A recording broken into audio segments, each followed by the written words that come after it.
ஏண்டா பிக்கியாலு பயிலோட ஏண்டா பீகாரில் பிரசாந்த் கிஷோர் மண்ணை கவிட்டாருன்னா தமிழ்நாட்டில் எப்போ விஜய் மண்ணை கவாரு ஏண்டாடி பிரசாந்த் கிஷோருக்கும் நடிகர் விஜய்க்கும் வேறுபாடு நிறையா இருக்குது.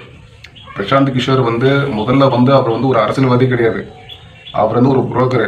அந்த பீகாரில் போயிட்டு அந்த கிராமப்புறத்தில் போயிட்டு இவரை பற்றி கேட்டிருக்காங்க, பிரசாந்த் கிஷோர் யாருன்னு தெரியுமான்னு கேட்டிருக்காங்க. அதுக்கு வந்து அந்த மக்கள் என்ன சொல்லியிருக்காங்கன்னா, இவர் யாருன்னே தெரியாதுன்னு சொல்லியிருக்காங்க. பிரசாந்த் கிஷோர் வந்து ஒரு அட்ரஸே இல்லாத ஆள், அவர் மக்களுக்கு யாருன்னே தெரியாத ஒரு ஆள். அவர் அப்படி தெரியாத ஒரு நபர் எப்போ அந்த பீகாரில் ஜெயிப்பார்? அதே பார்த்தீங்கன்னா தமிழ்நாட்டில் பார்த்தீங்கன்னா நடிகர் விஜயை தெரியாத ஆளே கிடையாது.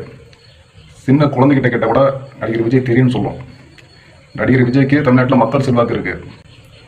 பீகார் மாநிலத்தில் பிரசாந்த் கிஷோருக்கும் மக்கள் செல்வாக்கே கிடையாது. இதுதான் வந்து பிரசாந்த் கிஷோருக்கும் நடிகருக்கும் உள்ள வித்தியாசம்.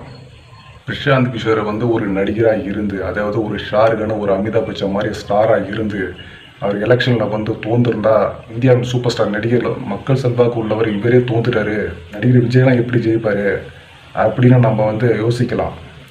ஆனால் வந்து பிரசாந்த் கிஷோர் வந்து கடந்து வந்த பாதை வேறு, நடிகர் விஜய் வந்து கடந்து வந்த பாதை வேறு. நடிகர் விஜய் வந்து மக்கள் செல்வாக்கு உள்ள ஒரு ஆள், பிரசாந்த் கிஷோர் வந்து அப்படி கிடையாது. நன்றி.